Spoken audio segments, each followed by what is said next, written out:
trois invités avec nous chaque soir pour décrypter les mouvements de la planète marché. Stéphane Prévost est avec nous, directeur général de la Financière Responsable. Bonsoir Stéphane. Bonsoir. Ravi de vous retrouver. Merci à David Benhamoun, nous accompagne également ce soir en plateau. Bonsoir David. Bonsoir. Vous êtes associé gérant et directeur des investissements d'Axiom Alternative Investments et je le disais, expert et spécialiste du secteur bancaire. On reviendra avec vous sur le cas Crédit Suisse et Eric Venet nous accompagne ce soir également en plateau. Bonsoir, Bonsoir Eric. Bonsoir. Merci beaucoup d'être là. Vous êtes directeur général et directeur de la gestion de Montbleu Finance. Et Eric, un commentaire. Alors, 3 séances ne font pas une tendance, donc je veux pas trop vous embêter avec le court terme. Mais quand même, là, on a une hausse de 3-4% sur les actions européennes, 6% de hausse et plus en 3 séances. Entre la fin du 3e trimestre qui s'est terminé en broyant du noir et ce début de 4e trimestre qui démarre sur les chapeaux de roue, qu'est-ce qui a vraiment changé? Comment est-ce qu'on peut expliquer ces mouvements de marché à ce stade? Déjà, le fait que ça puisse exister, c'est déjà beaucoup. En fait. Qu'il n'y ait pas qu'un seul sens, voilà, que ce ne soit pas le one-way trade à la baisse. Ouais, ce qui est important, c'est que voilà, on a tendu l'élastique et à un moment donné, l'élastique remonte dans l'autre sens. Alors, je ne sais pas si ça va se poursuivre, mais c'est déjà la première satisfaction, c'est que ce n'est pas un trou noir. Où il y a des forces de rappel. Il y a des forces de rappel. Ça, alors, que ce soit des rachats de short, peu importe. En tout cas, c'est la première fois, c'est toujours comme ça. Puis après, une tendance s'installe s'il y a des raisons fondamentales. Et s'il y a des raisons fondamentales, je vais faire le parallèle avec le mois de juin. Pour moi, c'est pareil. Le 30 juin, c'était pareil. On se cachait Attention, sous la table. à chaque fois, il y a des effets de fin de trimestre aussi qui sont importants et dont il faut peut-être tenir compte. Peut-être. Mais en tout cas, ce que je remarquais, c'est qu'on se disait, peut-être qu'on a atteint le pic d'inflation au mois de juin et que finalement... Là, ça fait mal, les hausses des taux, mais ça va peut-être finalement se calmer. Et le marché a voulu y croire. Les banquiers centraux, peut-être, nous ont laissé croire aussi. Enfin, j'en sais rien. En tout cas, on a tous aimé y croire. Et on y a remonté. C'est globalement ce qui a fait retrouver un petit peu d'appétit pour le risque. Alors, si dans les prochains jours, on continue de monter, ça sera globalement ça. Pas forcément. Alors... Ce qui a changé, c'est qu'entre-temps, on a eu des problèmes financiers, des interrogations financières. Et c'est ça qui est... non. Faisons le parallèle avec le mois de juin, c'est à peu près la même chose, et on y rajoute un risque supplémentaire. Ouais. Et là, le marché est rassuré, peut-être un peu moins pour l'inflation, mais surtout parce que on a eu l'impression d'avoir échappé à un gros risque, alors sans que personne ne comprenne, enfin en tout cas personne ne l'a bien expliqué encore, avec le problème de l'Angleterre. Bon, on a eu une brutale remontée des taux, et puis la banque anglaise a dit hop, j'arrive et j'achète sur les taux et je fais baisser les taux longs. Donc, ce qui est important, c'est qu'on a ajouté un gros risque et la Banque centrale a été là, présente, même si c'était en contradiction avec ce qu'elle disait il y avait quelques semaines avant. Donc, elle a bien des priorités de risque. En fait, je pense que c'est ça. Ça a rassuré les investisseurs de voir que pour des questions de stabilité financière, ouais, on était capable, pour un temps, de mettre sous couvert le mandat de l'inflation pour se donner la possibilité d'intervenir en tant que pompier. En tant que pompier.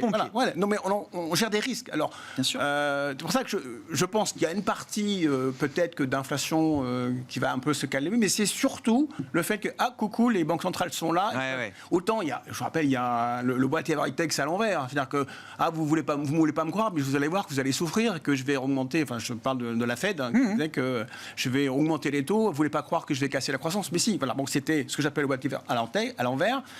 Donc on était dans ce schéma, vous allez voir, on va lutter. Et puis d'un seul coup, hop, une banque centrale dit, oh là non, mais il y a peut-être un risque financier et on va peut-être quand même intervenir et mettre sous cloche temporairement peut-être, ouais, pas pour longtemps. Mais moi, je pense que c'est ça qui rassure. Alors, peut-être que... Enfin, c'est mon explication. Non, mais c'est important que dans cette phase, cette étape de la normalisation, ouais, on voit bien des craquements ici et là.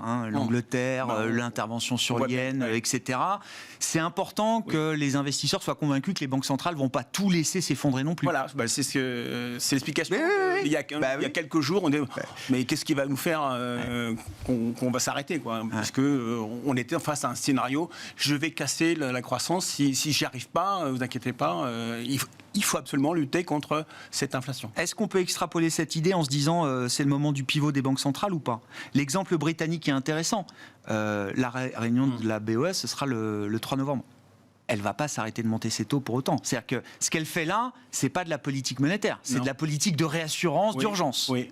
Mais le cap de la politique monétaire, est-ce qu'il peut changer ? Non, mais elle peut dire, je vais peut-être remonter un petit peu moins, juste pour éviter qu'il y ait d'autres craquements. Oui, on peut le justifier en disant, je garde mon cap de lutte contre l'inflation. Il faut absolument que pour être encore crédible. Oui. Surtout avec un budget comme il se présente au Royaume-Uni. Sans donner la mission des banquiers centraux. Mais je fais un signe comme quoi je ne suis pas non plus dogmatique pour... souvent, quand on pense que les banquiers centraux sont dogmatiques, le marché n'aime pas, parce qu'on ne sait jamais... Là, on a prouvé que... Il reste pragmatique. Il reste pragmatique. Je crois que c'est quand même le plus important. C'est la nouvelle, c'est la nouvelle des derniers jours. Ce rebond, Stéphane, qu'est-ce qu'on met dedans ? Je pense que le rebond est technique et il est complètement lié à la redescente des taux qu'on voit sur les taux d'intérêt. Ouais. On le voit bien, c'est manifeste depuis quelques jours. Je pense que c'est malheureusement temporaire. Et je pense que, d'ailleurs, on voit bien que ce rebond, il n'est pas soutenu par des volumes extraordinaires. Les volumes d'activité sur les marchés, les volumes d'échange ne sont pas non plus très élevés. Et pourquoi je suis assez méfiant et prudent ? Parce que je pense que la thématique, ce qui s'est passé sur la Banque d'Angleterre est un problème de crédibilité par rapport aux annonces qui sont faites par la nouvelle Première ministre, qui vont à l'encontre de ce que faisait la Banque d'Angleterre. Donc là, les marchés vont forcément tester ce genre de choses. C'est bien dans une logique négative. Je pense que les pics d'inflation ne seront pas passés en Europe, ne sont pas passés aux États-Unis, ne sont pas passés en Europe. On aura toujours des hausses de taux importantes devant nous et on est seulement à l'orée d'une période où on va commencer à pouvoir apprécier les effets vraiment sur l'économie réelle, sur la partie micro. Je vous rappelle qu'après le mois de juin, on a eu des résultats excellents, records au mois de juillet, qui ont porté le rebond du marché en général sur les marchés actions, sur les marchés européens, puisqu'il y avait une solidité des résultats trimestriels. Là, c'est un petit peu différent, parce qu'on a l'impact de l'inflation, on a l'impact de la hausse des coûts en général, tous ces fameux intrants, et on va avoir à la fois un impact sur le ralentissement de la top line, c'est-à-dire du chiffre d'affaires des entreprises, mais également l'impact sur les marges. Et on a en plus là-dessus une difficulté de lisibilité, c'est que les retournements de l'économie réelle de la macro sont quand même très violents, très rapides.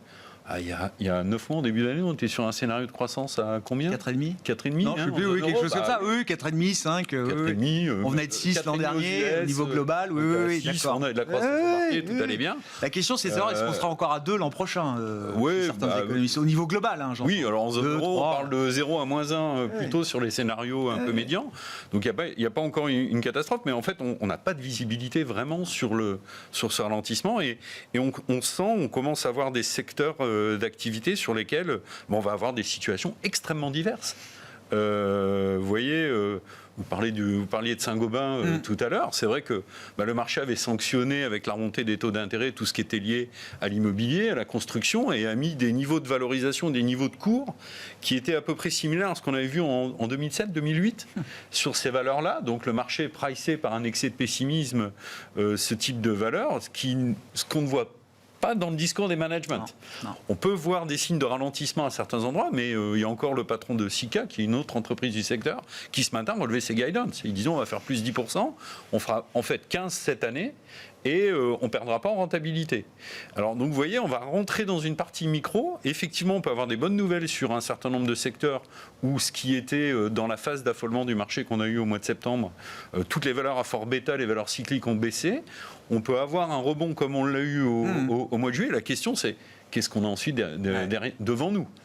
C'est-à-dire, en 2023, c'est le premier semestre 2023 qui va, je pense, porter l'attention des investisseurs dans les annonces que vont faire les managements. Donc aujourd'hui, par rapport au marché, je dirais, on est toujours, moi, à mon avis, sur une préoccupation majeure qui est l'inflation et le succès des banques centrales à la contenir, avec deux situations très différentes en Europe et aux US. Je ne vais peut-être pas rentrer dans le détail, puisqu'il y a beaucoup d'experts qui l'ont fait probablement mieux que moi ici, mais pour moi, on est toujours sur ce schéma de fond. Et c'est parce que l'Australie revient à 25 que ça change quelque chose pour des banques comme la BCE ou la Fed aujourd'hui. Non, pas pour la BCE. Et puis, on va avoir aussi une complexité de lisibilité. Je parlais des résultats. Il y a quand même eu des gros mouvements aussi sur les devises. Les résultats vont être entachés. La hausse du dollar est quand même très favorable aux valeurs exportatrices. Il y a Sanofi qui a commencé à en parler en disant ça va booster ma rentabilité de 10% pour toute hausse. C'est comptable, mais c'est toujours bon à prendre. C'est comptable, mais ça va avoir des effets un peu effets cosmétiques, même si vous avez raison, à la fin de l'année, sur le bilan, voilà, c'est comme ça. Donc on rentre dans une période compliquée avec un manque de visibilité. Et puis, on a un rebond, c'est bien, on a un rebond de soulagement, mais je crains qu'il soit un peu temporaire.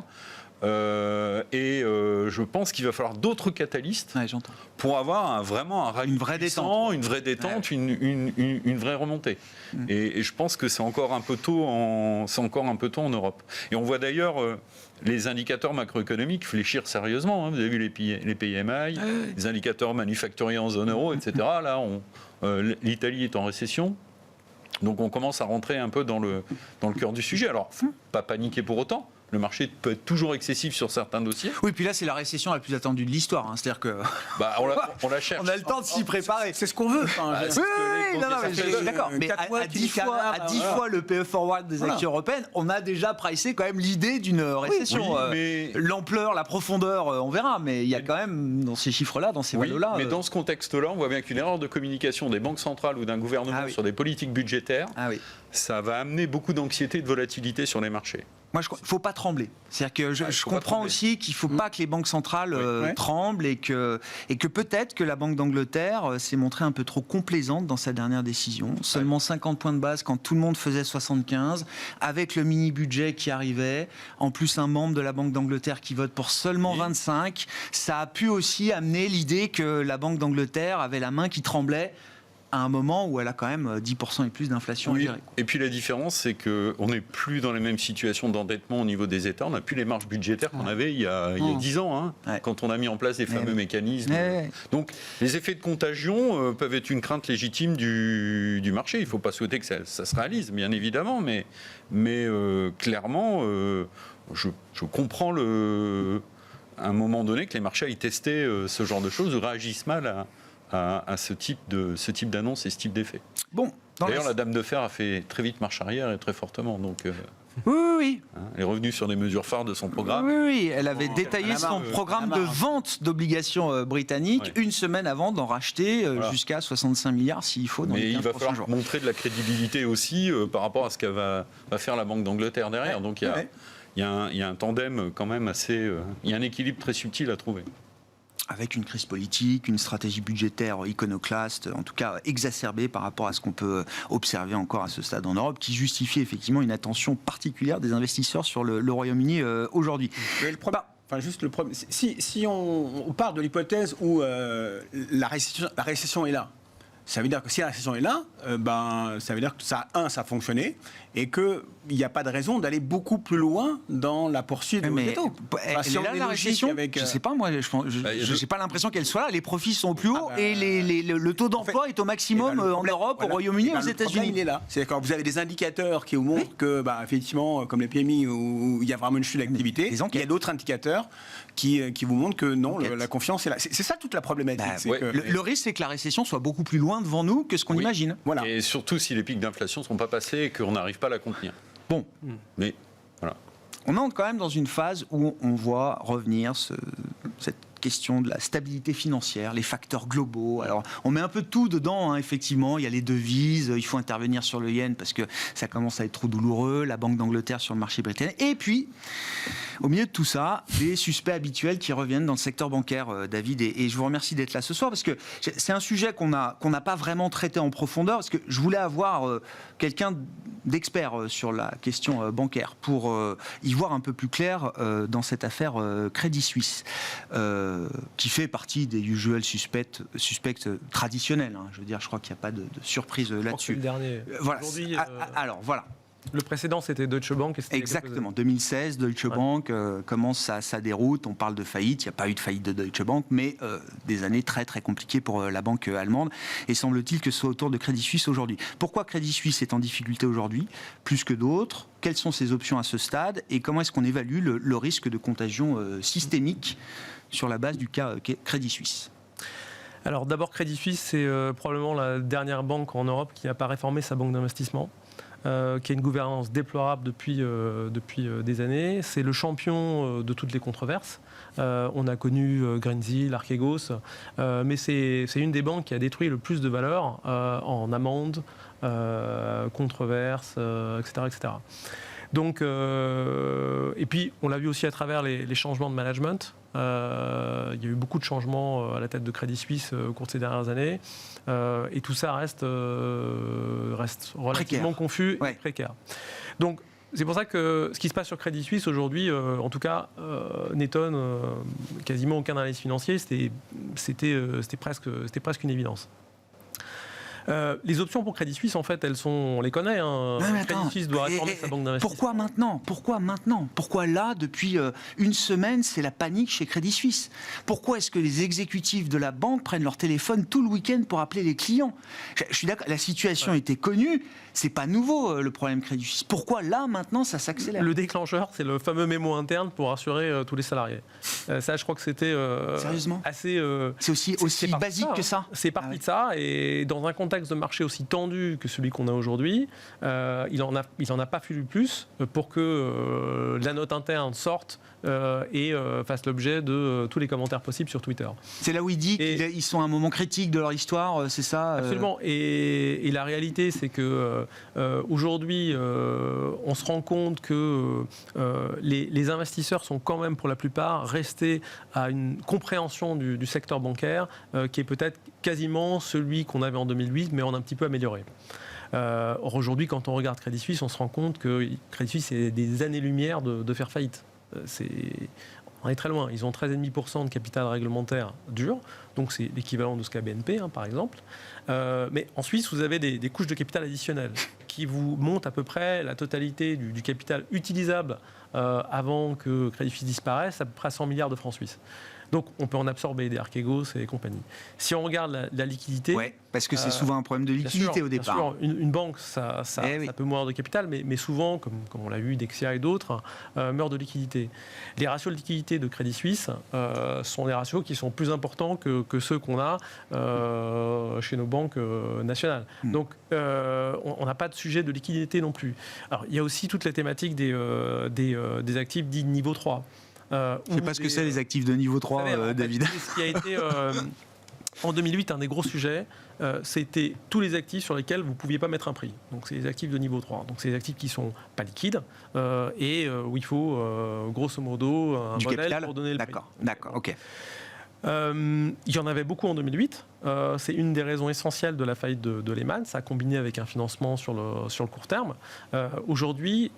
des actifs qu'on n'arrivait pas à pricer comme ça. Qui sont des actifs complexes, en fait, que vous ne pouvez pricer qu'avec des modèles mathématiques complexes. Très clair. Donc aujourd'hui, ça représente à peu près 1% du bilan de Crédit Suisse, pour donner un ordre de grandeur. Donc c'est extrêmement faible.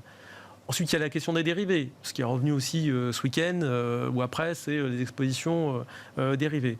Alors, en 2008, on avait une faible part des produits dérivés qui passaient par les chambres de compensation. Aujourd'hui, c'est l'inverse. Il y a très très peu de produits dérivés qui ne passent plus par les chambres de compensation. Donc, tout ça fait que aujourd'hui, quand on voit la situation de Crédit Suisse, il n'y a pas de risque de solvabilité. En revanche, donc, pour tous les créanciers et les porteurs obligataires, c'est plutôt même du pain béni parce que les spreads se sont tellement élargis que voilà, il y a vraiment... c'est fabuleux quand on regarde aujourd'hui un addition. Donc c'est un dossier crédit là, si je comprends bien. C'est un vrai dossier crédit. Ouais, d'accord. Alors en revanche sur l'equity, il y a beaucoup de boulot. Ouais. Aujourd'hui, vous regardez le ROE de Crédit Suisse, c'est -5 en 2022. Évidemment, il y a les paumes d'Archegos, etc. Alors on va voir parce que comme les résultats du Q3 risquent d'être pas mal, ils vont réussir à en absorber une partie. Mais c'est -5 qu'on mesure versus plus 8 hors rachat d'actions, et vous arrivez à plus 11 sur le secteur pour 2022 en rachat d'actions. C'est dire en fait la position de Crédit Suisse versus le reste du secteur. Et l'année prochaine, ils vont arriver à peu près à 5%. Donc voilà, 5%, c'est versus 13 en fait. C'est le moins bon élève de la classe. C'est le moins bon élève de la classe, très clairement. Mais vous dites, je reprends, parce qu'il faut comprendre la peur des investisseurs. Vous dites, quand on a les éléments d'analyse à notre disposition, on tourne le problème dans tous les sens, c'est pas Lehman. Non. Ça peut pas être une situation à la Lehman. Non. C'est une banque qui a été mal gérée, qui est très bien capitalisée, qui est en excès de liquidité, il n'y a pas de souci du tout, mais qui a été extrêmement mal managée.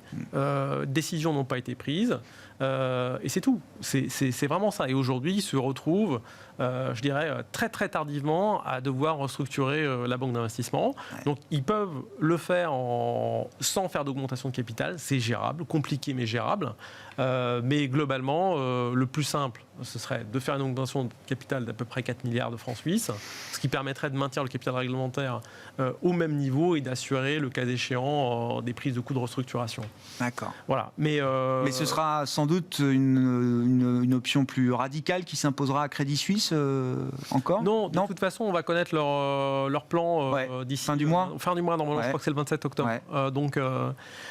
Mais ils peuvent, s'ils prennent le temps de le faire, ils peuvent le faire, je dirais, sans se jeter dans le marché et lever 4 milliards à des prix qui n'ont pas de sens aujourd'hui. Ils ont réussi, après l'affaire du mémo, ils ont réussi à rassurer, là, à ramener un peu de calme quand même sur je sais pas, leur CDS, leur cours de bourse, etc. Ça se détend aujourd'hui, ça se détend un petit peu. Ouais. Mais entre-temps, il y a, je crois, toute la communauté des analystes financières qui a publié des notes.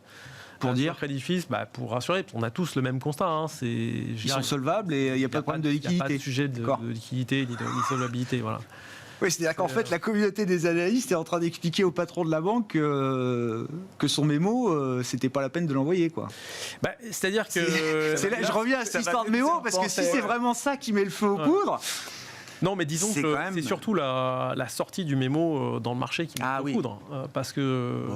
et puis probablement avec des morceaux choisis, etc. Donc je pense pas que en tout cas, la note complète de JP Morgan, qui fait 40 pages, elle a été tweetée. Oui, je suis d'accord. Bon, c'est un mémo qui a été envoyé à tout le monde, je crois. C'est pas un mémo qui était réservé à 10 personnes chez Crédit Suisse. Mais bon, c'est le syndrome de la note interne. À l'époque de Kerviel à la SocGen, il y avait eu aussi une note interne. Donc quand il y a des notes internes, généralement, c'est pas rassurant. Donc, c'est aussi le timing qui est important. C'est-à-dire que ça intervient alors que le marché est hyper fébrile. Enfin, on s'attend à prendre un coup quelque part. Et la note était si c'était pas cette note-là, ça aurait été une autre. Ça aurait été autre chose. Donc là, ça permettait de cristalliser et de se dire il y a vraiment un problème, ce qu'on disait tout à l'heure. Là, il y a vraiment, c'est sûr, il y a un problème. Et en fait, dans d'autres circonstances, 15 jours après, ou il y a un mois, ça ne l'aurait pas fait. Absolument. Mais ils ont un nombre de trucs à régler, Crédit Suisse. Mais vous dites, c'est le dernier. C'est la dernière grande banque en Europe qui n'a pas fait sa révolution ou sa transformation. Depuis longtemps. Et la première en Suisse, ça a été UBS, justement, parce qu'ils se sont fait attraper en 2008. Donc ils ont vraiment... Ils ont vraiment réglé les problèmes. Oui, ils ont été mis au pied du mur, quoi. Absolument. Oui, Stéphane. Non, juste un mot pour l'ISR. C'est un dossier qu'on ne regardera pas de sitôt. Avec tous les problèmes de gouvernance, bien sûr. Tous les problèmes de changement, de cadavres à sortir des placards. Et puis, on le voit bien sur un dossier comme Deutsche Bank, avec toutes les problématiques de compliance, de contrôle interne, etc. Montrer à la communauté, aux investisseurs classiques, pas seulement ISR, que cet âge-là est terminé et que c'est passé, ça va prendre énormément de temps. Oui. Et d'ailleurs, 6 ans après, Deutsche Bank n'en est pas sorti encore. La confiance n'est pas pleinement restaurée avec Deutsche Bank 5 ans après la quasi-faillite de la banque. Non, il y a encore du boulot. Alors, quasi-faillite, bon. Non, mais je me souviens de novembre 2016, on en discutait, c'était l'idée, est-ce que Deutsche Bank va faire faillite ? C'était quand même la question du marché à l'époque. Absolument. Ouais. Mais pour en revenir à Crédit Suisse, je suis d'accord avec vous. Et il y a juste une anecdote intéressante. Donc nous, on note les banques climatiquement parce qu'elles financent 70% de l'économie. Donc on a trouvé intéressant de regarder dans leur bilan qui elles finançaient et on détermine une trajectoire de température. Crédit Suisse, ils cumulent tout. Ils sont au-dessus de 3 degrés. donc ils sont exclus de notre univers d'investissement. Et puis leur score en ESG est évidemment très très mauvais, mais c'est pas étonnant. Encore une fois, c'est les champions des controverses. Il y a beaucoup de banques qui ont des books à moins de 3 degrés aujourd'hui Oui, absolument. Ah oui ? Absolument. Moins de 3 degrés, oui. Mais après, dans l'Union européenne, il ne faut pas oublier une chose, c'est quand vous financez 70% de l'économie, vous êtes juste un reflet de là où en est l'économie européenne en termes de température. Oui. Mais non, globalement, la moyenne, on est plutôt, je dirais, à peu près à 2,7 et les meilleurs descendent en dessous, entre 2,1 et 2,4. Ouais. Pourquoi le marché aussi craintif vis-à-vis du secteur bancaire? Je mets de côté désormais le cas Crédit Suisse, mais avant même l'affaire Crédit Suisse, on est revenu sur des niveaux de valorisation pour le secteur bancaire en Europe, je ne sais pas, 0,5, 0,6 fois la book value. Je vous laisse nous dire ça, David. Pourquoi le marché a toujours autant peur de ce secteur? Est-ce qu'il y a des craintes légitimes? Qu'est-ce qui explique cette dévalorisation, cette décote à nouveau du secteur bancaire? Alors, les anticipations de récession et de montée du coût du risque. C'est aussi simple que ça.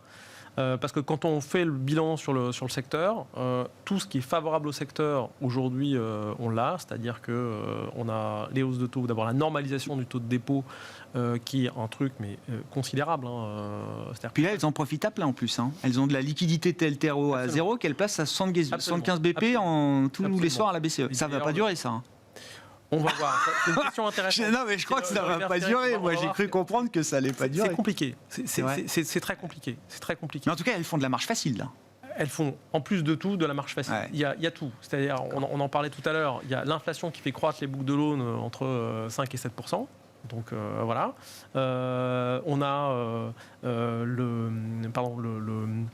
le taux de dépôt court terme qui est un truc absolument clé.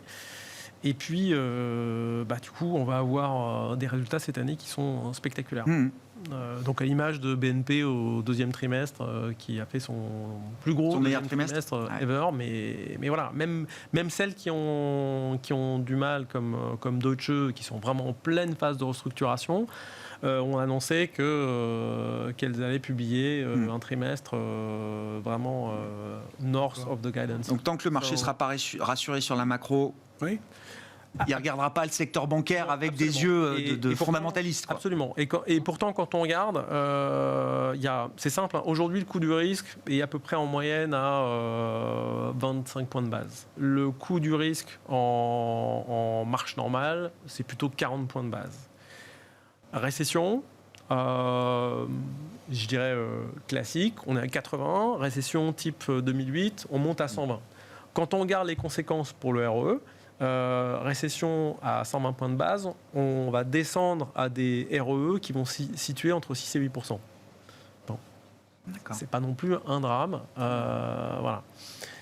Et c'est un choc qu'elles sont capables d'absorber. Absolument, très largement, et en gardant, en restant rentable et en continuant d'offrir du retour en maintenant des ROE double digit, et pour certaines en moyenne en se trouvant entre 6 et 8. Donc voilà, mais ça c'est les chiffres, et il faut du temps pour que les investisseurs l'acceptent et comprennent que... Ils reviennent déjà sur Hermès aujourd'hui, alors. Ouais, mais le secteur bancaire en a beaucoup aujourd'hui aussi. Non, mais pour acheter des bancaires, effectivement, le problème, c'est que vous ne savez pas le nombre de clients qui vont être obligés de fermer parce qu'ils ne peuvent plus payer leur facture énergétique. Enfin, il y a un problème de déformation de marché. C'est même pas une récession. On n'est plus... Enfin, je pense que le problème aujourd'hui, c'est pas un marché ordinaire, c'est-à-dire une récession classique, un ralentissement. Non, on tape... l'économie se fait taper par une remontée de taux. Il y en a qui sont plus ou moins touchés, et encore double peine ceux qui peuvent disparaître parce qu'ils ne peuvent pas payer leur facture d'énergie. Donc ça, c'est un flou artistique le plus complet. Donc je pense que les banques feront un superbe... ils passeront au-dessus de ça, mais... Acheter une bancaire, si en plus on rajoute qu'il y a 3 jours on disait attention au Crédit Suisse, je vais me faire taper sur les doigts. Mais vous achetez de la finance alors qu'on est en train de vous expliquer que c'est les Man Brothers qui reviennent. Donc psychologiquement pour acheter, même si je suis d'accord avec vous, les fondamentaux sont superbes. Alors le paradoxe, c'est que notre fonds equity bancaire, c'est celui qui a collecté le plus depuis le début de l'année. C'est étonnant quand même. Donc on a quand même des gens qui viennent, taux, etc. Mais parce que c'est pas cher. Pour jouer, en plus pendant très longtemps on a joué la hausse des taux en disant bien sûr. les taux montent, il faut acheter du bancaire, de la bancaire. Ça s'est un peu calmé depuis la guerre. Ouais, Bah oui, depuis le déclenchement de la guerre. Mais C'est ça, la rupture. Ce qu'il y a de fascinant, c'est qu'on a encore des flux, mais après aussi, il y a une question de prix. C'est-à-dire que là, on n'est plus à 0,5 ou 0,6. Hein. On est plutôt entre 0,3 et 0,4. C'est vrai. Bah là, il y a eu des séances. Bon, aujourd'hui, ça corrige un peu, mais c'est pour ça, c'est qu'aujourd'hui, très, très bas, c'est extrêmement bas. C'est extrêmement bas. Stéphane, c'est d'ailleurs un peu le même constat sur les actions européennes. Je sais pas, on a parlé des résultats, mais encore une fois, les valorisations, là, on sent bien, ce sont des forces de rappel. Alors, il n'y a pas le momentum, il n'y a pas les flux. Peut-être que la macro n'est pas encore bien alignée, évidemment, mais quand même, la valo des actions européennes, 10 fois le PE. C'est ce qu'on avait en mars 2020 quand même, au moment de la crise Covid. Alors, on a vu pire pendant la grande crise financière, on est tombé à 8. Mais voilà, c'est la seule référence inférieure. Et je veux dire, est-ce qu'on est dans l'idée d'un choc aussi important que celui de la grande crise financière avec une récession de 18 mois, quoi. C'est difficile à dire, je ne le pense pas aujourd'hui, je ne crois pas aujourd'hui, mais ce qui a changé, c'est les taux. C'est-à-dire qu'aujourd'hui, sur les taux, vous allez sur le crédit, on parlait des banques. Bon, bien sûr, le modèle de banque de détail va mieux, a des bons fondamentaux, les banques sont bien plus capitalisées, il y a eu BAL 3, BAL 4, tout ça, le secteur est renforcé, mais aujourd'hui, vous achetez une obligation et vous avez des rendements sur le crédit qui vont être élevés. Donc, pourquoi acheter l'action de BNP quand vous pouvez avoir l'oblig pour un gérant? Donc là, il y a une vraie différence, et ça, je pense que ça risque de compter dans les mois qui viennent. C'est-à-dire que ça bloque un peu, ça détourne les flux des marchés actions vers d'autres pans du marché. Oui, vers le crédit, vous allez voir, ça a commencé déjà. Ça, on le voit. C'est évident. Vous allez, ne serait-ce que après géographiquement, d'aller sur les US. Voilà. Donc, je veux dire, là, il y a clairement des effets d'allocation. Donc, le marché action, vous avez raison, il n'est pas cher. On peut descendre un peu en valorisation, il y aura un plancher. Donc, sur quelqu'un qui cherche de l'investissement à long terme, probablement qu'en étalant, il y a des points d'entrée qui commencent à être intéressants. C'est vrai que les valeurs de croissance, les valeurs de qualité sont particulièrement redevenues bon marché si on regarde les points qu'on avait en 2021. Fin 2021, on était quand même très dans des valorisations très accommodantes sur certains secteurs, mais aujourd'hui, il y a des valeurs de medtech, de semi-conducteurs, de santé qui sont assez intéressantes, qui ont des bons profils, qui présentent de la résilience, de l'activité et une certaine immunité à la hausse des coûts. On va le voir, je pense, dans les résultats du troisième trimestre. Donc maintenant, la valorisation est pas un filet de sécurité suffisant. Suffisant. Je pense que là, aujourd'hui, il y a besoin d'avoir autre chose pour des perspectives d'un peu plus long terme, notamment la macro, comme vous l'évoquiez. Donc la valo en soi est pas un facteur suffisant, mais on peut commencer à remettre une main dans le marché. Et nous, on est plutôt investi, vous le savez, à 90% sur les fonds, on a du cash. Donc on attend pour profiter d'opportunités d'excès de marché qu'on peut avoir sur des belles valeurs. Et il y en aura. Donc il va y avoir de la volatilité sur les résultats. On va avoir des mauvaises surprises, il y aura des bonnes surprises. Mais ce qui va compter, il y aura plus de dispersion. Ça va être moins, beaucoup plus dispersé. Je comprends. Ce ne sera pas tout à fait la situation du mois de juillet, à mon avis, où là, quand même, tout le monde c'était rallye général. Oui, alors il y a peut-être un excès de pessimisme, mais on voit bien qu'au niveau des analystes, on est encore une fois, probablement assez perdu. Puis on comprend pourquoi. Parce que l'inflation, c'est pas non plus un facteur que les jeunes générations appréhendent dans le marché. C'est difficile à l'appréhender. Personne n'a connu l'inflation. Et dans les résultats, moi, je suis frappé de voir au niveau des brokers et des analystes le manque de profondeur dans les analyses sur l'impact qu'on pourrait avoir sur les résultats. Je suis assez frappé de ça.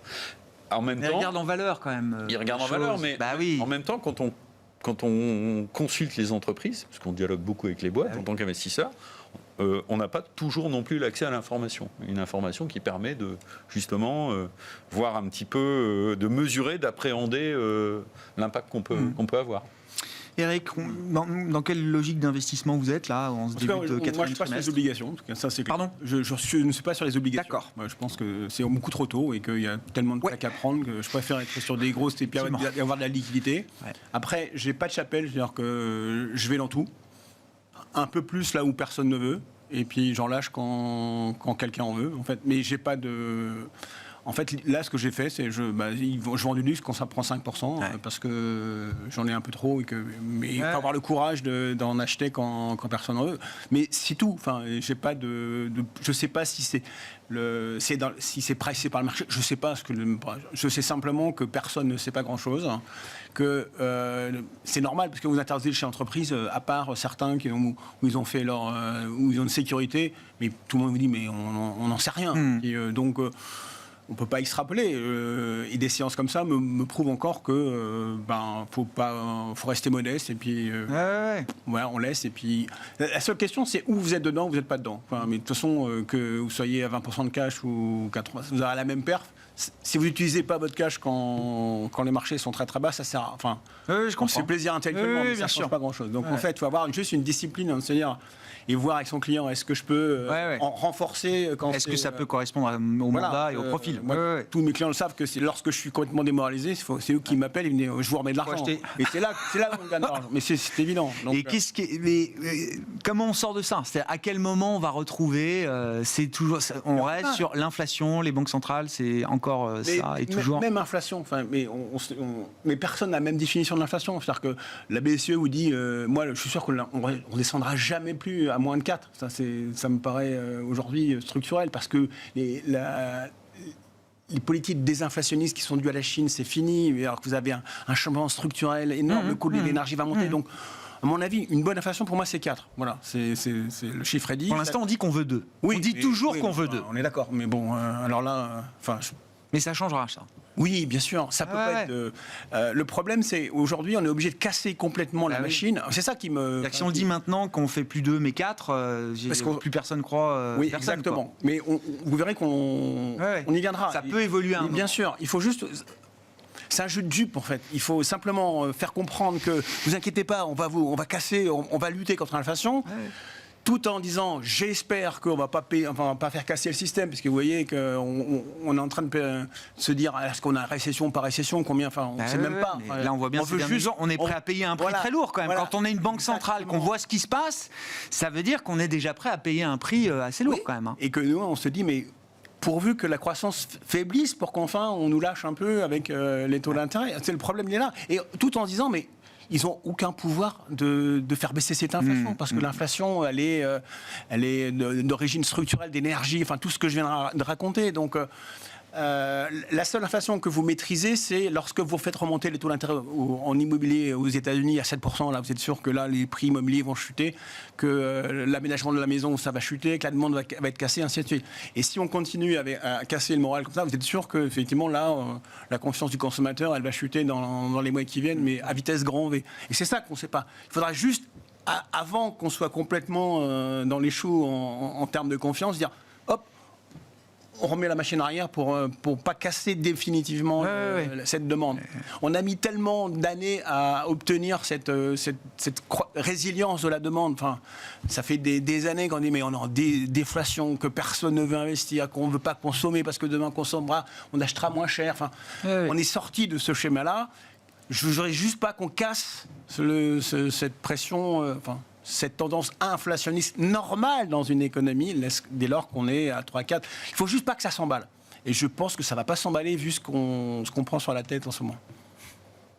La question immobilière, alors, elle est sans doute différente d'un marché à l'autre. Et c'est vrai qu'en France, c'est pas le même marché qu'au Royaume-Uni, par exemple, avec beaucoup de taux variables au Royaume-Uni. Là, sur les banques, elles sont prêtes à encaisser des chocs importants sur des marchés immobiliers qui seraient peut-être et qui sont peut-être déjà en risque aujourd'hui, David ? Oui, parce que la structure en fait de financement a beaucoup changé.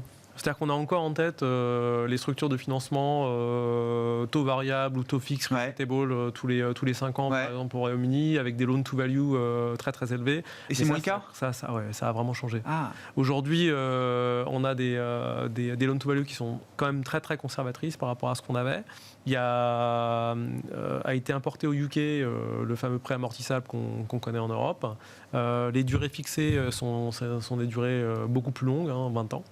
Donc il n'y a pas un mur de refinancement tous les 5 ans pour les... Non, alors on a quand même des différences de structure. Ça ce sera jamais comparable, notamment au marché français. Oui. Alors qu'il bénéficie en plus du taux d'usure, donc voilà, ça ralentit encore la hausse. Donc ce sera jamais comparable. Il y aura une volatilité plus importante et on voit déjà les prix de marché au UK commencer à baisser, les prix de l'immobilier baisser. Ouais. Donc c'est certain en fait qu'on aura une baisse beaucoup plus proche. Mais ce qui est intéressant, c'est qu'ils ont quand même appris des précédentes crises. Il y a un certain nombre de choses qui ont été faites. Donc il y a moins d'inquiétude là-dessus. Mais ça reste un sujet. Oui. Bon, on s'arrête sur l'immobilier britannique. Remontée des taux d'intérêt, récession, je ne vois pas l'intérêt d'aller s'exposer directement en immobilier. Clairement, pour moi, c'est un secteur qu'il faut absolument. Alors pour les foncières cotées, ouais, même en général, le choc est déjà bien là. Hein. J'avais une très belle société qui s'appelle Segro, Bien sûr. que vous connaissez, qui est très peu endettée, etc. Ça n'a pas empêché le titre de souffrir et c'est probablement pas fini. Même si fondamentalement, c'est pas une boîte qui fera faillite, qui a un beau business model, un bon management, etc. Mais C'est de l'actif réel, l'immobilier, c'est assez indexé, c'est du produit, c'est du récurrent, c'est indexé. Vous avez les clients majeurs qui commencent à ralentir les projets, voire à les annuler, et que vos actifs sont dans une belle ville, bien sûr au centre de Londres, etc. Vous avez une valeur, vous avez à long terme des filets de rappel, mais avec l'environnement qu'on connaît. Il y a un choc sur les prix qui doit arriver. Il y a un choc sur les prix qui doit arriver, indéniablement. Donc pour l'instant, c'est beaucoup trop tôt pour y retourner. Merci beaucoup, messieurs. Merci d'avoir été les invités de Planète Marché ce soir. Stéphane Prévost, directeur général de la financière responsable. Éric Venet, directeur général et directeur de la gestion de Montbleu Finance. Et David Benamou, associé gérant et directeur des investissements d'Axiom Alternative Investments.